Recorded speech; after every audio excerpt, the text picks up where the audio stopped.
ಇಷ್ಟು ಬರಗಾಲ ಇದು ಎಲ್ಲ ಮರ ಸತ್ತೋದ್ರು ನುಗ್ಗೆ ಬೇಲ್ದ ಮರ ಯಾಕೆ ಸತ್ತಿಲ್ಲ ನೋಡಿ ಹೆಂಗಿರ್ತದೆ ಮನುಷ್ಯ ಯೋಚನೆ ಮಾಡೋದು ಮಾತ್ರ. ಅವರು ಬರೀ ಒಂದು ಬ್ಯಾಲದ ಮರದಿಂದ ಒಂದು 36 ಐಟಮ್ನ ಪ್ರಾಡಕ್ಟ್ ಮಾಡ್ತಾ ಇದ್ದಾರೆ. ಒಂದು ಬ್ಯಾಲದ ಹಣ್ಣಿಂದ ಜ್ಯೂಸ್ ಮಾಡ್ತಾರೆ, ಕೇಕ್ ಮಾಡ್ತಾರೆ, ಪ್ಯಾಡ ಮಾಡಿದ್ದಾರೆ, ಆಮೇಲೆ ಮಕ್ಕಳಾಗೋಣ ಬನ್ನಿ ಅಂತ ಚಾಕ್ಲೇಟ್ ಮಾಡಿದ್ದಾರೆ. ಒಂದು ಹಣ್ಣಿಗೆ ಒಳಗಡೆ ಸತ್ವ ಇದೆ ಅಂದರೆ ಹಣ್ಣಿಗೆ ಸತ್ವಕ್ಕಿಂತ ಜಾಸ್ತಿ ಸಿಪ್ಪೆಗೆ. ಯಾಕೆಂದರೆ ಹಣ್ಣನ್ನು ಕೆಡಬಾರ್ದು ಅಂತೇಳಿ ರಕ್ಷಣೆ ಮಾಡ್ತಲ್ಲ, ಆ ಸಿಪ್ಪೆಗೆ ಹೆಚ್ಚು ಶಕ್ತಿ. ಬೀಜ ಮಾಡೋದು ಹೇಳಿದೆ. ಈ ಅಡಿಕೆದೇನಪ್ಪ ಅಂತ ಹೇಳಿದ್ರೆ, ನೀವು ಈ ಮರ ದೊಡ್ಡದಾಗಿ ಬಾಗ್ತದಲ್ವ, ಹೀಗೆ ಈಗ ಆ ಕಡೆ ಈ ಕಡೆ ಹೋಗ್ತಲ್ಲ, ಆ ಮರದಿಂದ ಬೀಜ ತಗೋಬೇಕು.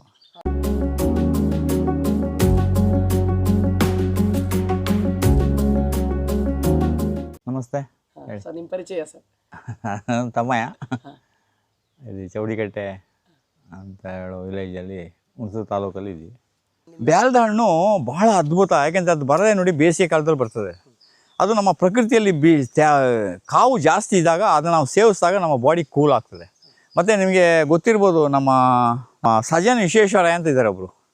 ಅವರು ಇಂಜಿನಿಯರಿಂಗ್ ಓದ್ಬಿಟ್ಟು ಬೆಂಗಳೂರಿನಲ್ಲಿ ಏನೋ ಒಂದು ಕೆಲಸದಲ್ಲಿದ್ದು, ಆ ಕೆಲಸ ಸರಿಯಾಗಲಿಲ್ಲ ಅಂದ್ಬಿಟ್ಟು ವಾಪಸ್ಸು ಅವ್ರ ತೋಟಕ್ಕೆ ಬಂದಾಗ ಅವ್ರು ವ್ಯವಸಾಯ ಶುರು ಮಾಡಬೇಕನ್ನೋ ವರ್ಷದಲ್ಲೇ ಅವರಿಗೆ ಬರ ಬಂದ್ಬಿಡ್ತಾರೆ ಅವ್ರ ಊರಲ್ಲಿ.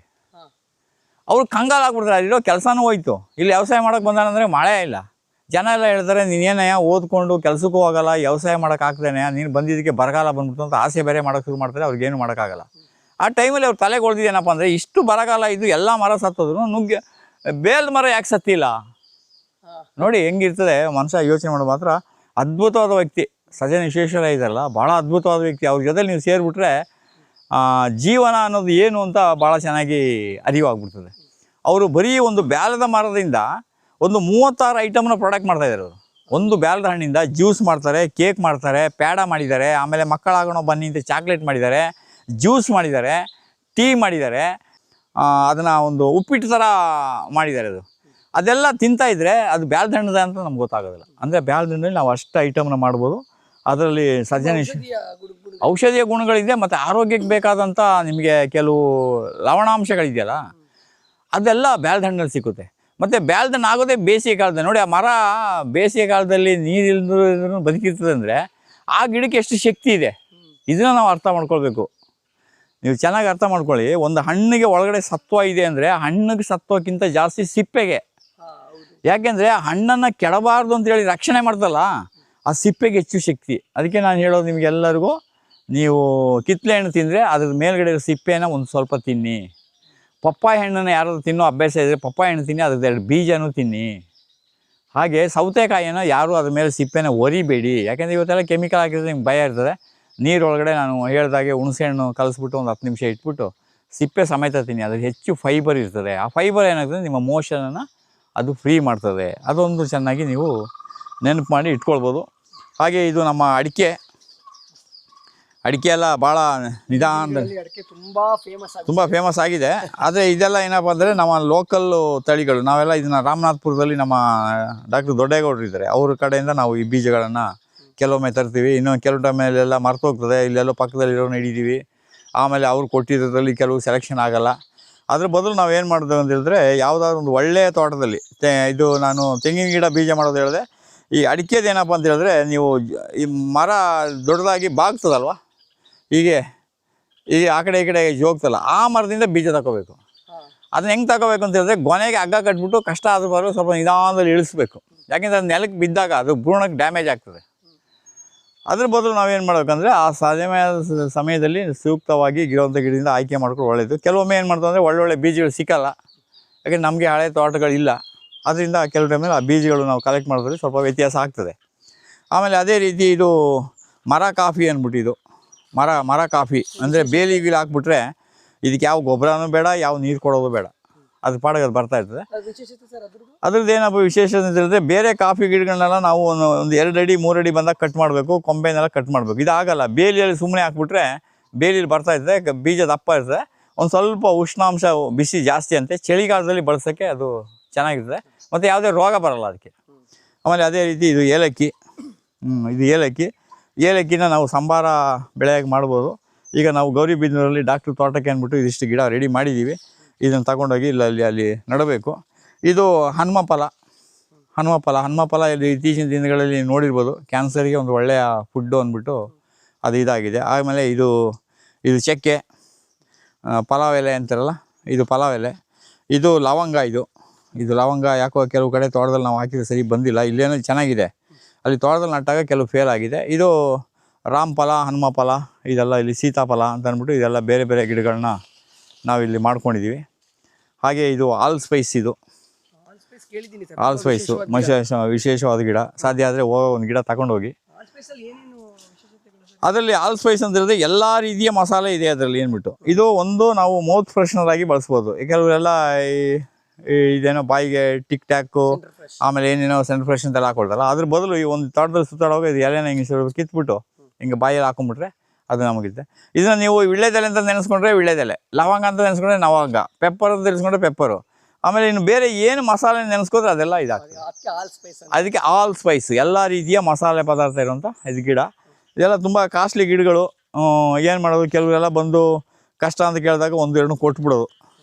ಆಮೇಲೆ ಇದು ವಾಟರ್ ಆ್ಯಪಲ್ಲು, ಆಮೇಲೆ ಇದು ಸಪೋಟ, ಇದು ಆರೆಂಜು, ಆಮೇಲೆ ಇದೆಲ್ಲ ಇದು ಮಾವು, ಇದು ಸೀಬೆ, ಇದು ಮಾವಲ್ಲಿ ದಶೇರಿ ಅಂದ್ಬಿಟ್ಟು ಒಂದು ಮಾವು ಇದೆ. ಇದು ಅದೆಲ್ಲ ಸಂಪಿಗೆ, ಆಮೇಲೆ ಅದೆಲ್ಲ ದೊಡ್ಡ ಬ್ಯಾಲ್ದಣ್ಣದು, ಮತ್ತು ಇದು ಜಾಯಿಕಾಯಿ, ಅದು ಮಲ್ಲಿಗೆ, ಅದು ಅಷ್ಟೇ, ಅದು ಆಲ್ ಸ್ಪೈಸು. ಜಾಯಿಕಾಯಿಗೂ ಒಳ್ಳೆ ವಿಶೇಷತೆ. ಹಾಂ ಹೌದೌದು. ಜಾಯಿಕಾಯಿ ಅಂತ ಹೇಳಿದ್ರೆ ಈಗ ಚಿಕ್ಕ ಮಕ್ಕಳೆಲ್ಲ ಏನು ಮಾಡ್ತಾರೆ ಅಂತ ಹೇಳಿದ್ರೆ ಅದನ್ನ ಅರ್ದ್ಬಿಟ್ಟು ನೆಕ್ಕಿಸ್ತಾರಲ್ವ. ಅದೇ ಜಾಸ್ತಿ ಜಾಯಿಕಾಯಿನೂ ಮಕ್ಳು ಕೊಡಬಾರ್ದಂತೆ. ಕೊಟ್ಟರೆ ಮಕ್ಕಳು ಸ್ವಲ್ಪ ಜಾಸ್ತಿ ಉಗ್ರ ರೂಪ ತಾಳ್ತಾರೆ ಅಂತ. ಲಿಮಿಟಾಗಿ ಕೊಡ್ಬೇಕು ಅದನ್ನು. ಈಗ ಯಾರೋ ಒಳ್ಳೇದು ಅಂದ್ಬಿಟ್ಟು ಮಲಯಾಳದಲ್ಲಿ ಹೇಳ್ತಾರೆ ಕುಳುಪ್ಚಿ ಕೊಚ್ಚಿಕೊಂದು ಅಂತ. ಸ್ನಾನ ಮಾಡಿಸಿದ್ರೆ ಒಳ್ಳೇದು ಅಂದ್ಬಿಟ್ಟು ಮಗುನ ದಿನಕ್ಕೆ 4 ಸಲ ಸ್ನಾನ ಮಾಡಿಸೋಕೆ ಶುರು ಮಾಡ್ತಾರಂತೆ, ಆ ಮಗು ತಿರೋಯ್ತು ಅಂತ. ಎಲ್ಲ ಲಿಮಿಟಾಗಿರಬೇಕು. ಇದು ನಮ್ಮ ಯಾವುದು ಸಂಪಿಗೆ, ಆಮೇಲೆ ಅದು ಆ ಕಡೆದು ಅದು ಜಾಯಿಕಾಯಿ, ಇದು ಪಪ್ಪಾಯ, ಸ್ಪೆಷಲ್ ಪಪ್ಪಾಯ, ನಾಟಿ, ನಮ್ಮಲ್ಲೆಲ್ಲ ನಾಟಿನೇ. ಅದು ಆ ಕಡೆದು ನುಗ್ಗೆ, ಒಂದು ಅದ್ಭುತವಾದ ನುಗ್ಗೆ, ನಮ್ಮ ಪ್ರಜ್ವಲ್ಲು ಅಲ್ಲಿ ಬೀದರಿಂದ ತಂದಿದ್ದದು, ಅದು ಹನುಮ ಫಲ. ಮತ್ತು ಇನ್ನು ಹಾಗೆ ಅದು ಬೇರೆ ಬೇರೆ ರೀತಿಯ ನಿರಂತರ ಯಾವುದು ಕಿತ್ತಳೆ ಹಣ್ಣು, ಲಿಂಬೆ, ನಿರಂತರ ಲಿಂಬೆ.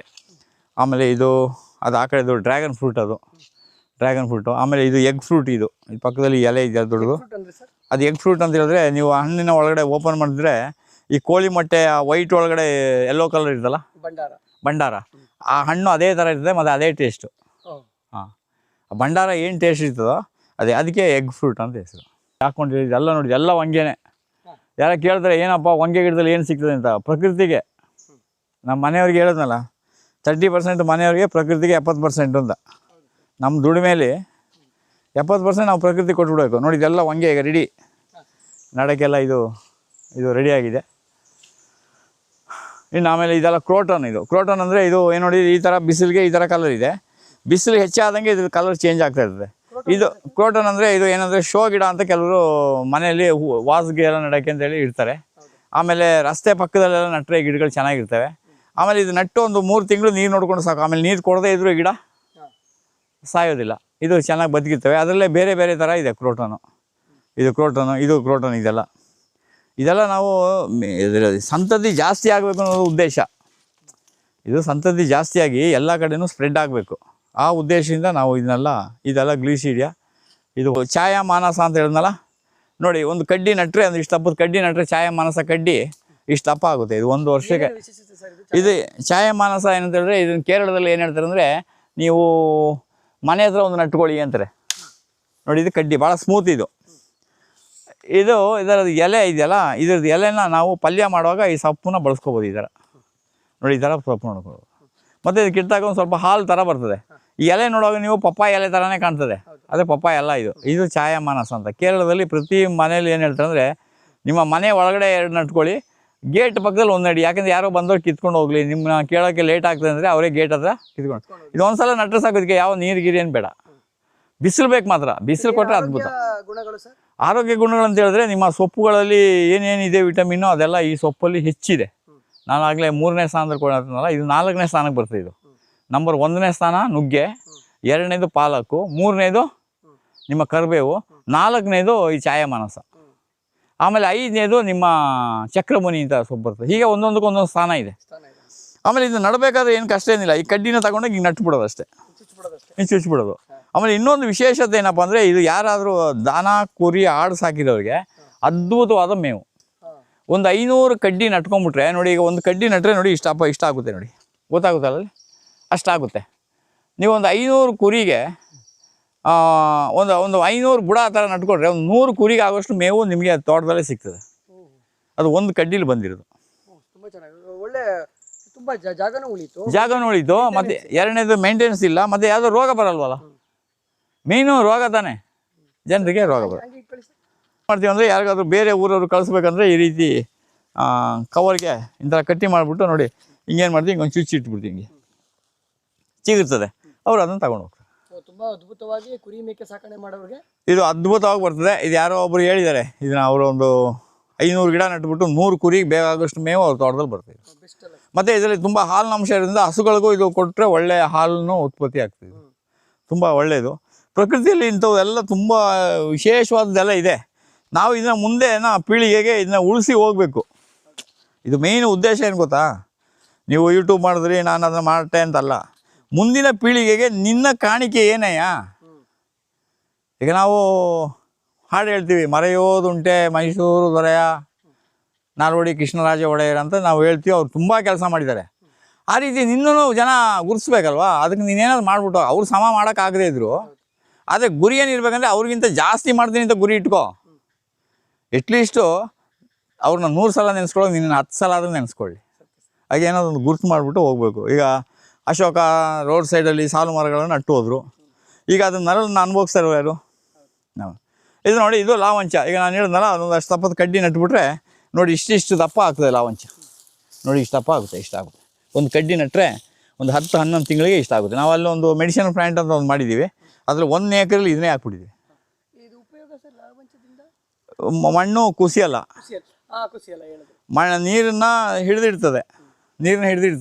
ಆಮೇಲೆ ಇದ್ರ ಬೇರು ಭಾಳ ಅದ್ಭುತ. ತಿನ್ನಲ್ಲ, ದನ ತಿನ್ನಲ್ಲ.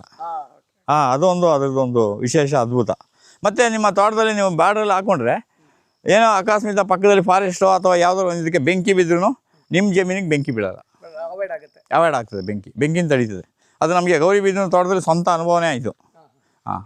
ಅದರಿಂದ ಅವ್ರದ್ದು ಲಾಸ್ಟು 2-3 ವರ್ಷದಿಂದ ಅವ್ರ ತೋಟಕ್ಕೆ ಬೆಂಕಿ ಬೀಳ್ತಾಯಿತ್ತು. ಈ ಸರಿ ನಾವು ಲಾವಂಚ ಹಾಕಿರ್ತೀವಿ, ಬೆಂಕಿ ಬಿದ್ದರೂ ಆ ಬೆಂಕಿ ತೋಟದೊಳಗೆ ಬಂದಿಲ್ಲ. ಜಟ್ರೋಪದಿಂದ ತಡೆದು ಬಂದು ಅದನ್ನು ತಡೆದು ನಿಲ್ತದೆ ಅಷ್ಟೇ. ಇದೆಲ್ಲ ತುಳಸಿ ಗಿಡಗಳೆಲ್ಲ ಮಾಡಿದ್ದು. ಇದೆಲ್ಲ ಯಾರ್ಯಾರು ತಗೊಂಡೋದ್ರು. ಇನ್ನು ಕೆಲವು ಗಿಡ ಉಳಿದಿದೆ. ಈಗ ಅದನ್ನೆಲ್ಲ ಮಣ್ಣು ಸುರಿದ್ಬಿಟ್ಟು ಪುನಃ ಹೊಸ ಮಣ್ಣು ಹಾಕಿ ಇದೆಲ್ಲ ಈಗ ನೆಕ್ಸ್ಟು ತುಳಸಿ ಇರುತ್ತೆ.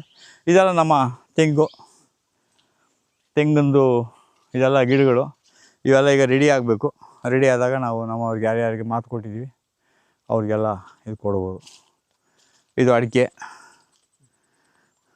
ಗಿಡ, ಇದೆಲ್ಲ ತೆಂಗು, ಇದು ಅಡಿಕೆ. ಅದೇ ರೀತಿ ನಾವು ಈ ಥರ ಇದನ್ನೆಲ್ಲ ತೆಗೆದು ಏನು ಮಾಡ್ತೀವಿ, ಈ ಥರ ಡ್ರಮ್ಮಲ್ಲಿ ಈ ಥರ ಕೊಳೆ ಹಾಕ್ಬಿಡ್ತೀವಿ. ಸೊಪ್ಪನ್ನ ಹಿಂಗೆ ಕೊಳೆ ಹಾಕ್ತೀವಿ. ಇದೆಲ್ಲ ಕಳೆನೆಲ್ಲ ಇಲ್ಲೇ ಹಾಕ್ತೀವಿ. ಇದ್ರ ಜೊತೆಗೆ ಎಕ್ಕದೆಲೆ, ಉಗುನಿ ಎಂಬು ಹಾಕೊಳ್ತೀವಿ, ಉರುಳಿಯನ್ನು ಹಾಕ್ತೀವಿ. ಇದೆಲ್ಲ ಇಲ್ಲಿ ಚೆನ್ನಾಗಿ ಕೊಳ್ತು ಹೋದ್ಮೇಲೆ ಇದೇ ನೀರನ್ನು ನಾವು ಗಿಡಗಳಿಗೆ ಸಪ್ಲೈ ಮಾಡ್ತೀವಿ. ಈ ಗಿಡಗಳಿಗೆ ನೀರನ್ನ ಕೊಟ್ಟರೆ ಇದು ಅದ್ಭುತವಾಗಿ ಇದು ಇಲ್ಲಿ ಕೊಳೆಯುತ್ತದೆ. ಆಮೇಲೆ ನಾನು ಹೆಚ್ಚಿನ ಸಮಯ ಅಷ್ಟೇ, ನಾನು ಎಲ್ಲೇ ಹೋದ್ರೂ ಈ ರೈತರಿಗೆ ನರ್ಸರಿ ಅನ್ನೋದೇನಪ್ಪ ಅಂದರೆ ಹೃದಯದಾಗೆ. ನಮ್ಮೆಲ್ಲ ಕೆಲಸಗಾರರು ಗೊತ್ತು. ನಾನು ಫಸ್ಟು ಯಾವುದೇ ತೋಟಕ್ಕೆ ಬಂದರೆ ಅಲ್ಲಿ ನರ್ಸರಿ ಒಳಗೆ ಫಸ್ಟ್ ಹೋಗಿ ನೋಡೋದು, ಅಲ್ಲಿಗೆ ನೀರು ಹಾಕಿದಾರ, ಗಿಡಗಳು ಚೆನ್ನಾಗಿದೆಯಾ, ಅದು ನೋಡಿಬಿಟ್ಟೆ ಬಾಕಿ ಕೆಲಸಕ್ಕೆ ಹೋಗೋದು ನಾನು. ಅದಕ್ಕೆ ನಮ್ಮ ಎಲ್ಲ ಕೆಲಸಗಾರರು ಗೊತ್ತು. ನಾನು ಎಲ್ಲ ಹೋದ್ರೂ ಅವ್ರು ಫಸ್ಟು ಹೋಗೋದು ಎಲ್ಲಿಗೆ, ನರ್ಸರಿಗೆ. ಏನಂತ ಅಂದರೆ ನಾವು ಪ್ರತಿ ಜಾಗದಲ್ಲೂ ಒಂದು ನರ್ಸರಿ ಇಟ್ಕೊಂಡಿದ್ದೀವಿ. ಆ ನರ್ಸರಿ ಅದು ಚೆನ್ನಾಗಿದ್ದರೆ ನಮ್ಮದೆಲ್ಲ ಕೆಲಸ ಚೆನ್ನಾಗಿ ನಡೀತದೆ. ಅದು ಮುಂದೆ ಮಣ್ಣು ಹೇಗೆ ಮಾಡೋದು ಅಂತ ಅದನ್ನು ನಾನು ನಿಮಗೆ ಹೇಳ್ಕೊಡ್ತೀನಿ. ನೋಡಿ ಈ ರೀತಿ ಇದೆಲ್ಲ ಇಲ್ಲೂ ಹೊಂಗೆ ಹಾಕ್ಕೊಂಡಿದ್ದೀವಿ, ಇಲ್ಲೂ ಹೊಂಗೆ ಇದೆ. ಆಮೇಲೆ ಇದೆಲ್ಲ ತೆಂಗಿನ ಗಿಡಗಳು, ಇಲ್ಲೆಲ್ಲ ಉರುಳಿ ಎಲ್ಲ ಇಲ್ಲಿ ಹಾಕ್ಕೊಂಡಿದ್ದೀವಿ. ಇದು ಅಡಿಕೆ. ಈ ಸಲ ಹೊಂಗೆಗೆ ನಾವು ಹೆಚ್ಚು ಮಾನ್ಯತೆ ಕೊಟ್ಟಿದ್ದೀವಿ. ಅದು ಮಾಡಿದ್ದೀವಿ. ಇನ್ನೂ ನಮ್ಮದು 2-3 ಕಡೆ ಇದೆ ಬ್ರ್ಯಾಂಚು. ಇದು ಒಂದೇ ಅಲ್ಲ, ಇದಕ್ಕಿಂತ 4 ಪಟ್ಟಿರೋ ನರ್ಸರಿ ಇದೆ. ತೇಗದ ಗಿಡನ ನಾನು ಎಲ್ಲರಿಗೂ ಹೇಳೋದು, ನಿಮ್ಮ ತೋಟದಲ್ಲಿ ಯಾರಿಗಾದ್ರು ತೋರ್ಸೋಕ್ಕೆ 1-2 ನಟ್ಕೊಳ್ಳಿ ಸಾಕು. ಅದನ್ನು ಜಾಸ್ತಿ ಮಾಡೋಕ್ಕೆ ಹೋಗ್ಬೇಡಿ. ಇಲ್ಲದಿದ್ದರೆ ನಿಮ್ಮ ಜಮೀನಿಗೆ ಪೂರ್ತಿ ತ್ಯಾಗ ನಟ್ಬಿಟ್ಟು ಸುಮ್ಮನೆ ಇದ್ಬಿಡಿ. 50 ವರ್ಷ ನಿಮಗೂ ಆಗೋಲ್ಲ, ನಿಮ್ಮ ಮಗನಿಗೂ ಆಗೋಲ್ಲ, ಮೊಮ್ಮಗನಿಗೆ ಆಗ್ತದೆ. ಅವನು ಸುಖ ಪಡಲಿ. ಇದೆಲ್ಲ ಬಿದಿರು, ಇದೆಲ್ಲ ನೇರಳೆ. ನೋಡಿ ಇವೆಲ್ಲ ಕಿತ್ಬಿಟ್ಟು ಇವಾಗ ಹೊಸದಾಗಿ ಉರುಳಿ ಹಾಕಿದ್ದೀವಿ. ಇದೆ ಬೆದರು. ನಾವೇನು ಮಾಡ್ತೀವಿ ಅಂದರೆ ಬೋರ್ ಪಕ್ಕದಲ್ಲಿ ಒಂದು 15 ಅಡಿ ದೂರದಲ್ಲಿ ಬಿದಿರು ಹಾಕಿ ಅಂತೀವಿ. ಅವಾಗೇನಾದ್ರೆ ನೀರಿನ ಸೆಲೆಯನ್ನು ಕಂಟ್ರೋಲ್ ಮಾಡ್ತದೆ, ಇಟ್ಕೊಳ್ತದೆ ಬಿದಿರು. ಓ ಗುಡ್. ಬಿದಿರಿಗೆ ಅಷ್ಟು ಒಳ್ಳೆಯದಿದೆ. ಮತ್ತು ಅದ್ರ ಎಲೆನೂ ತುಂಬ ಉಪಯೋಗ ಬರ್ತದೆ. ಯಾವುದಾದ್ರು ಹಸು ಕರು ಹಾಕಿ ಅದ್ರದ್ದೇನಾದರೂ ಸತ್ತೆ ಬೀಳದೇ ಇದ್ದರೆ ಆ ಎಲೆ ತಿನ್ನಿಸ್ಬಿಟ್ರೆ ಒಂದು 5 ನಿಮಿಷದಲ್ಲಿ ಸತ್ತೆ ಹೊರಗಡೆ ಬರ್ತದೆ. ಹೌದೌದು ಅದು. ತುಂಬಾ ಒಳ್ಳೆ ಮತ್ತು ಎರಡನೇದು ಇದು ಎಲೆನ ನಮ್ಮ ನಾರಾಯಣ ರೆಡ್ಡಿ ಅವರು ಹೇಳ್ತಿದ್ರು, ನಮ್ಮ ಜಮೀನಲ್ಲಿ ಇದ್ರ ಬುಡದಿಂದ ಒಂದು ಇಡೀ ಮಣ್ಣು ತಂದುಬಿಟ್ಟು ಅದನ್ನ ಡ್ರಮ್ಮಲ್ಲಿ ಕೊಳೆ ಹಾಕಿ ಆ ನೀರನ್ನು ನಾವು ಪಪ್ಪಾಯ ಗಿಡಕ್ಕೋ ಟೊಮೆಟೊ ಗಿಡಕ್ಕೋ ಯಾವುದೋ ಗಿಡಗಳಿಗೆ ಹಾಕಿದ್ರೆ ಅದು ಗಾಳಿಗೆ ಉರುಳಲ್ಲ ಅಂತ, ಬಗ್ಗಲ್ಲ ಅಷ್ಟು. ಮತ್ತು ಇದು ತೆಂಗಿನ ಇದ್ರ ಕೆಳಗಡೆ ನೀವು ಕೂತ್ಕೊಂಡು ಓದೋದಾಗಲಿ ಅಥವಾ ಏನಾದರೂ ಮೆಡಿಟೇಷನ್ ಮಾಡೋದಾದರೆ ತುಂಬ ಚೆನ್ನಾಗಿ ಏಕಾಗ್ರತೆ ಸಿಗ್ತದೆ ಅಂತ. ಬಿದಿರಿಗೆ ತುಂಬ ಮಹತ್ವ ಇದೆ. ಯಾಕೆಂದರೆ ನಾವು ಹುಟ್ಟಿದಾಗ ಮಗುವಿನ ತೊಟ್ಲಿಗೋ ಮೊರಕೋ ಹಾಕಿದ್ದು ಬಿದಿರಿಗೆ, ಹೋಗೋವಾಗ ಎತ್ಕೊಂಡು ಹೋಗೋದು ಬಿದಿರು ಚಟ್ಟದಲ್ಲಿ. ಅದಕ್ಕೆ ಬಿದಿರಿಗೂ ನಮಗೂ ಭಾಳ ಸಂಬಂಧ ಇದೆ. ಕೊನೆಗೂ ಇಟ್ಕೊದೆ ಹಾಗೆ. ಇದೆಲ್ಲ ಗಂಧ. ಯಾರೋ ಬಂದವರಿಗೆ ನನಗೊಂದು 5 ಗಂಧ ಬೇಕು ಸಹ ಅಂತ ಏನೋ ಕೇಳ್ತಾರೆ, ಆವಾಗ ಇನ್ನು ಕೊಡೋದು. ಅಂದರೆ ಪೂರ್ತಿಯಿಂದ ಹಾಕಿ ಅಂತ ಹೇಳಲ್ಲ. ನೀವೇ ನೈಸರ್ಗಿಕ ಕೃಷಿ ಮಾಡಿದ್ರೆ ನಿಮ್ಮ ತೋಟದಲ್ಲಿ ಒಂದು ವರ್ಷಕ್ಕೆ ಒಂದು 100-200 ಪಕ್ಷಿಗಳೇ ತಂದು ಹಾಕ್ಬಿಡ್ತವೆ, ಅದೇ ಉಟ್ಕೊಳ್ತದೆ, ಅದೇನು ನಡೋದೇನಿಲ್ಲ. ಇದೆಲ್ಲ ಸೀಬೆ, ಇದೆಲ್ಲ ನೇರಳೆ, ಜಮ್ನೇರಳೆ. ಅದು ವಿಶೇಷ, ಭಯಂಕರ ವಿಶೇಷ. ನೀರಿನಲ್ಲಿ ಇದು ನೀರನ್ನ ಶುದ್ಧ ಮಾಡ್ತದೆ. ಆಮೇಲೆ ಈ ನೇರಳೆ ಹಣ್ಣಿನ ಈಗ ಒಳ್ಳೆ ಸೀಸನು. ಶುಗರ್ ಪೇಷಂಟ್ಗಳು ದಯಮಾಡಿ ನೇರಳೆ ಬೀಜವನ್ನು ಪೌಡರ್ ಮಾಡಿ ಇಟ್ಕೊಳ್ಳಿ. ಅದು ಜಾಮೋವಿಕ ಪೌಂಡ್ ಅಂದ್ಬಿಟ್ಟು ಹೋಮಿಯೋಪತಿಯಲ್ಲಿ ನಾವು ಅದನ್ನು ಕೊಡ್ತಾಯಿದ್ದು. ಈಗ ನೀವು ಹಣ್ಣಿನ ಜ್ಯೂಸನ್ನು ಎಲ್ಲರೂ ಬಳಸಿ. ಆಮೇಲೆ ಹಣ್ಣನ್ನು ನೀವು ಜಾಸ್ತಿ ದಿನ ಇಟ್ಕೊಂಡ್ರೆ ಪ್ರಿಸರ್ವೇಟಿವ್ ಇಡಬೇಕಾಗ್ತದೆ. ಅದ್ರ ಬದಲು ಬೀಜವನ್ನು ಹಣ್ಣನ್ನು ತಿಂದ ಮೇಲೆ ಬೀಜವನ್ನು ತೊಳೆದು ಬಿಸಿಲಿಗೆ ಒಣಗಾಕ್ಬಿಟ್ಟು ಅದ್ರ ಮೇಲ್ಗಡೆ ಸಿಪ್ಪೆನ ತೆಗೆದು ಒಳಗಡೆ ಇರೋ ಹಸಿರು ಬಣ್ಣವನ್ನು ತೆಗೆದುಕೊಂಡು ಚೆನ್ನಾಗಿ ಒಣಗಿಸಿ ಪುಡಿ ಮಾಡಿ ಇಟ್ಕೊಂಡು ದಿನ ಬೆಳಿಗ್ಗೆ ಎದ್ದು ಒಂದು ಲೋಟ ಬಿಸಿನೀರಿಗೆ 1 ಟೀ ಸ್ಪೂನಷ್ಟು ಬೀಜನ ಪೌಡರ್ನ ಕಲಿಸ್ಬಿಟ್ಟು ಕುಡಿದ್ರೆ ಶುಗರು ನಿಯಂತ್ರಣಕ್ಕೆ ಬರ್ತದೆ. ಮತ್ತು ನಿಮ್ಮ ಜಮೀನಲ್ಲಿ ನೇರಳೆ ಮರ 2 ಇರಲೇಬೇಕು. ಮತ್ತು ಯಾವುದೇ ನರ್ಸರಿಗೆ ನೀವು ಮಣ್ಣು ಹಾಕಬೇಕಾದ್ರೆ ನೇರಳೆ ಮರದ ಬುಡದಿಂದ ತಂದಿದ್ದು ಮಣ್ಣು ಹಾಕಿದ್ರೆ ಆ ನರ್ಸರಿ ಅದ್ಭುತವಾಗಿ ಬರ್ತದೆ ಅಂತ. ಇದು ನೋಡಿ ಛಾಯಾ ಮಾನಸ ಹಿಂಗೆ ಕಡ್ಡಿ ಹಾಕಿ ಇಟ್ಟಿದ್ದೀವಿ. ಯಾರು ಬಂದವರಿಗೆ 1-2 ಅವ್ರೇನು ನನಗೆ ಖುಷಿ ಆಯ್ತು ಅಂದ್ರೆ ಈಗ ಯಾರ್ಯಾರು ಕುರಿ ಫಾರ್ಮ್ ನಾಟಿ ಕುರಿ ಫಾರ್ಮ್ ನೋಡಿ, ಒಂದು ಕಡ್ಡಿ ನೋಡಿ ಎಷ್ಟಪ್ಪ ಬಂದಿದೆ ನೋಡಿ.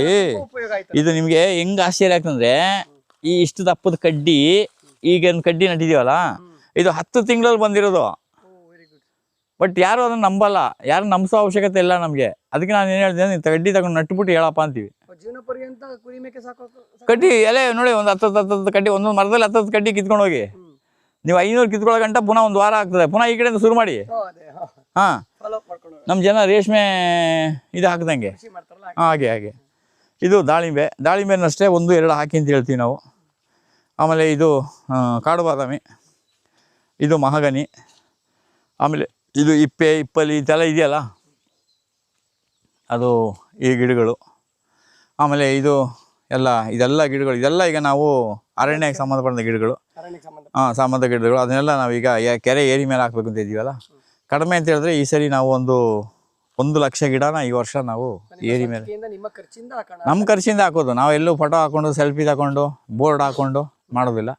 ಅದಕ್ಕೆ ಒಂದೇನಂದರೆ ಅದನ್ನು ನಾನು ಆಮೇಲೆ ರಿಕ್ವೆಸ್ಟ್ ಮಾಡ್ತೀನಿ. ನಾವು ಅದಕ್ಕೇನಂದರೆ ಗಿಡ ನಾವು ನಡ್ತೀವಿ, ಗುಂಡಿ ತೆಗೆದು ನಡ್ತೀವಿ. ಅದಕ್ಕೆ ನಮಗೆ ದನಗಳದ್ದು ಕಾಟ ತಪ್ಸೋಕ್ಕಾಗ್ತಂದ್ರೆ ಯಾರಾದರೂ ದಾನಿಗಳಿದ್ರೆ ಟ್ರೀ ಗಾರ್ಡ್ ಅಂತ ಒಂದು ಬರ್ತಲ್ಲ, ಅದೊಂದು ಕೊಡಿಸಿದ್ರೆ, ಯಾಕೆಂದರೆ ಅದಕ್ಕೂ ನಾವು ಬಂಡವಾಳ ಹಾಕೋಕ್ಕಾಗಲ್ಲ. ಈಗ ಯಾಕೆಂದರೆ ಒಂದು ಗಿಡ ನಾವು ನಡೆಸಬೇಕಾದ್ರೆ ಕಮ್ಮಿ ಅಂದರೆ ನಮಗೊಂದು 400 ರೂಪಾಯಿ ಖರ್ಚು ಬೀಳ್ತದೆ. ಗಿಡಕ್ಕೆ 100, ಗುಂಡಿ ತೆಗೆದು ಅದನ್ನ ತಗೊಂಡೋಗಿ ಅಲ್ಲಿ ನಟ್ಟಬೇಕಾದ್ರೆ 100-200 ರೂಪಾಯಿ. ಅದಕ್ಕೊಂದು ಟ್ರೀ ಗಾರ್ಡ್ ಹಾಕ್ಬೇಕಾದ್ರೆ ಅದು 400-450 ರೂಪಾಯಿ ಒಂದು ಗಾರ್ಡ್ ಬರ್ತದೆ. 1 ವರ್ಷ ಇಟ್ಟರೆ ಸಾಕು. ಅದನ್ನು ನೆಕ್ಸ್ಟ್ ಇಯರ್ ನಾವು ಅದನ್ನು ಬಚಾವ್ ಮಾಡ್ಕೊಂಡು, ಅದು ಯಾರಾದರೂ ಕೊಡೋದಾದರೆ ನಾವು ಅದನ್ನು ಈಸ್ಕೊಂಡು ಮನಪೂರ್ವಕವಾಗಿ ಹಾಕುವಂತಿದ್ದೀವಿ. ಯಾಕೆಂದರೆ ಎಲ್ಲ ಮಾಡೋಕ್ಕಾಗಲ್ಲ. ನೋಡಿ, ಗಿಡನೂ ತಯಾರು ಮಾಡಿದ್ದೀವಿ, ತಗೊಂಡು ನೋಡಿ. ಇದು ಹೊನ್ನೆ ನೋಡಿ, ಇವತ್ತೆಲ್ಲ ಹೊನ್ನೆ ಮರಗಳೇ ಇಲ್ಲ. ಅದರಿಂದ ಅಟ್ಲೀಸ್ಟ್ ಇದನ್ನೆಲ್ಲ ನಟ್ಟಿಟ್ಟರೆ ಮುಂದಿನವರಿಗೆ ಕೇಳ್ಬೋದಲ್ವ. ತುಂಬ ಇದೆ ಅದರಲ್ಲಿ ನೋಡಿ. ಮಕ್ಕಳೆಲ್ಲ ಮೊದಲು ಈ ಸಾಧುಗಿದು ಮಂಡಿಗೆ ಬುಟ್ಟ ಹಾಕ್ಬೇಕಾದ್ರೆ ಹೆಣ್ಮಕ್ಳು ಹೊನ್ನೆ ಮರದ ಹತ್ರ ಹೋಗ್ಬಿಟ್ಟು ಹಿಂಗೆ ಕೆರೆದ್ಬಿಟ್ಟು ಹಿಂಗೆ ಹಾಕೊಳ್ಳೋರು. ಆಮೇಲೆ ನೇಗಿಲಿಗೆ ಅದ್ಭುತವಾದ ಮರ ಇದು. ಆಮೇಲೆ ಫರ್ನಿಚರ್ಗಂತೂ ಬಹಳ ಅದ್ಭುತವಾದ ಮರ ಹೊನ್ನೆ ಮರ. ಮತ್ತು ಎಲ್ಲವೂ ಪ್ರಕೃತಿಯಲ್ಲಿ ಒಂದು ವೈವಿಧ್ಯಮಯವಾಗಿದ್ದಾಗಲೇ ಅದನ್ನು ಕಾಡು ನಾವು ಬೆಳೆಸೋದಲ್ಲ, ಕಾಡು ಸೃಷ್ಟಿ ಆಗಬೇಕು. ಆವಾಗ ಮಾತ್ರ ಅದಕ್ಕೆ ಒಂದು ಅರ್ಥ ಬರ್ತದೆ. ಆಮೇಲೆ ಇದು ನೋಡಿ, ಇದಕ್ಕೆ ಲೊಕ್ಕಿ ಸೊಪ್ಪು ಅಂತಾರೆ. ಇದು ಬಾಣಂತಿಯರಿಗೆ ಏನು ಮಾಡ್ತಾರೆ ಅಂತ ಹೇಳಿದ್ರೆ, ಮನೆಯಲ್ಲಿ ಅವರು ಸ್ನಾನ ಮಾಡಾದ್ಮೇಲೆ ಅವ್ರಿಗೆ ಈ ಧೂಪದ ಹೊಗೆ ಕೊಡ್ತಾರಲ್ಲ, ಅದ್ರ ಜೊತೆಗೆ ಈ ಲೊಕ್ಕಿ ಸೊಪ್ಪಿನ ಹೊಗೆನ ಕೊಡ್ತಾರೆ. ಮತ್ತು ಅವರ ಹಾಸಿಗೆಯಲ್ಲಿ ಇದನ್ನು 1-2 ಎಲೆನ ಕಿತ್ತು ಕೊಬ್ಬನೆ ಕೊತ್ತಿ ಇಡ್ತಾರೆ. ಮತ್ತು ವಿಶೇಷವಾಗಿ ಕೆಲವರೆಲ್ಲ ಕೋಳಿ ಸಾಕಿರೋರಿಗೆ ಮನೇಲಿ ಕೋಳಿ ಏನಾಗ್ಬಿಟ್ರೆ ಅದು ಏನು ಕೈಗೆ ಸಿಕ್ಕೋದೇ ಇಲ್ಲ. ಆದರೆ ಮೈಂಡೆಲ್ಲ ಓಡಾಡ್ತಾ ಇರ್ತದೆ, ಗೊತ್ತಾಗಲ್ಲ ಅದು. ಸಣ್ಣ ಗೊತ್ತಾಗಲ್ಲ, ಇದು ನವೀತದೆ ಅದು ಮಾಡೋಕೆ. ಅದಕ್ಕೆ ಇದನ್ನು ಸ್ವಲ್ಪ ಒಣಗಿಸಿಟ್ಬಿಟ್ಟು ಬೆಂಕಿ ಕೆಂಡದ ಮೇಲೆ ಹಾಕ್ಬಿಟ್ರೆ ಆ ಹೊಗೆಗೆ ಯಾವ ಕೀಟನೂ ಇರೋದಿಲ್ಲ. ಅದು ಲೊಕ್ಕಿ ಸೊಪ್ಪು, ಇದನ್ನು ಅಷ್ಟೇ ಕಡ್ಡಿನೇ ತಗೊಂಡು ನಟ್ಕೋಬೋದು. ಇದು ನಾನು ಎಲ್ಲಿಂದ ತಂದಿದ್ದಂದರೆ ಎಲ್ಲೋ ಚಿಕ್ಕಮಗಳೂರು ಕಡೆಯಿಂದೆಲ್ಲೋ ಬರ್ತಾಯಿದ್ದೆ, ರೀಸರ್ಚ್ ಮಾಡೋಕ್ಕೆ ಅಂತ ಇಳಿದಾಗ ನಾವು ಈ ಸೆಟ್ರ್ ಲೆಕ್ಕ ಎಲ್ಲೋದ್ರೂ ಪುಕ್ಸಾಟೆ ಬರೋಂಗಿಲ್ಲ. ಅಲ್ಲಿ ಒಂದೇ ಒಯ್ದಿದ್ದೀವಲ್ಲ, ಪ್ರಕೃತಿಗೆ ಅಲ್ಲಿ ಏನೋ ಕೊಟ್ಟಿದ್ದೀವಿ, ಒಂದೆರಡು ಕಡ್ಡಿ ಮುರ್ಕೊಂಡು ಬಂದು ಹಾಕಿದ್ದೆ. ಇವತ್ತು ಎಲ್ಲ 100 ಕಡ್ಡಿ ಇದೆ. ಆಮೇಲೆ ಪುನಃ ಏನಾಗಿದೆ ಅಂದರೆ ಅದು ಎಲ್ಲರಿಗೂ ಕೊಟ್ಟಿದ್ದೀವಿ, ಇಲ್ಲೂ ಬೇಕಾದಷ್ಟಿದೆ. ಆ ಥರ ನಾನು ಸೆಟ್ಟಿ ಅಂದರೆ ಇನ್ನು ಅದಕ್ಕೊಂದು ಯಾರೋ ಕಮೆಂಟ್ ಮಾಡಿಬಿಡ್ಬೋದು, ಏನಪ್ಪ ಅಂದರೆ ಎಲ್ಲರನ್ನೂ ನಾವು ಇಷ್ಟಪಡ್ತೀವಿ, ಎಕ್ಸಾಂಪಲ್ ಕೊಡೋದಾಗೆ, ಆಯಿತಾ. ಆಮೇಲೆ ನೋಡಿ, ಇದು ಕರಿಬೇವು, ಇದು ಭಾಳ ಅದ್ಭುತವಾದ ಕರಿಬೇವು, ಏನಿಲ್ಲ ಇದು ಸ್ಮೆಲ್ ನೋಡ್ಬಿಡಿ ನೀವು. ಹೌದೌದು, ಇದು ಸೌಗಂಧಿ ಅಂದ್ಬಿಟ್ಟು ಇದರಲ್ಲಿ, ಇದು ಭಾಳ ಸುವಾಸನೆ ಭರಿತವಾದದ್ದು. ಮತ್ತು ಇದರ ಎಲೆಯನ್ನು ದಯಮಾಡಿ ಶುಗರ್ ಪೇಷಂಟು ನಿಮಗೆಲ್ಲ ಕೈ ಮುಗಿ ಕೇಳ್ತೀನಿ ನೋಡಿ, ನೀವು ಇಷ್ಟನ್ನು ಅಗದ್ಬಿಟ್ಟು ನುಂಗ್ಬಿಡಿ, ದಿನ ಅಗದ್ಬಿಟ್ಟು ನುಂಗ್ಬಿಡಿ, ಬರೀ ಹೊಟ್ಟೆಗೆ ತುಂಬ ಒಳ್ಳೆಯದು. ನೋಡಿ ಇಲ್ಲಿ ಈಗ ಇದೆಲ್ಲ ಇದು ಹಂಗೆ ನೋಡಿ, ಈ ಥರ ಇಷ್ಟು ಗಿಡ ಮಾಡಿದ್ಮೇಲೆ ನೆಟ್ಟು ಇದಕ್ಕೊಂದು ಟ್ರೀ ಗಾರ್ಡ್ ಹಾಕ್ಬಿಟ್ರೆ ಆ ಗಿಡ ಇನ್ನು ಯಾವುದೇ ಕಾರಣಕ್ಕೂ ಸಾಯಲ್ಲ. ಗಿಡ ಇಷ್ಟು ಬೆಳೆಸ್ಬೇಕು, ಇಷ್ಟು ಬೆಳೆಸಿದ ಮೇಲೆ ಅದು ನಮಗೆ ಯಾವುದೇ ತೊಂದರೆ ಆಗೋದಿಲ್ಲ.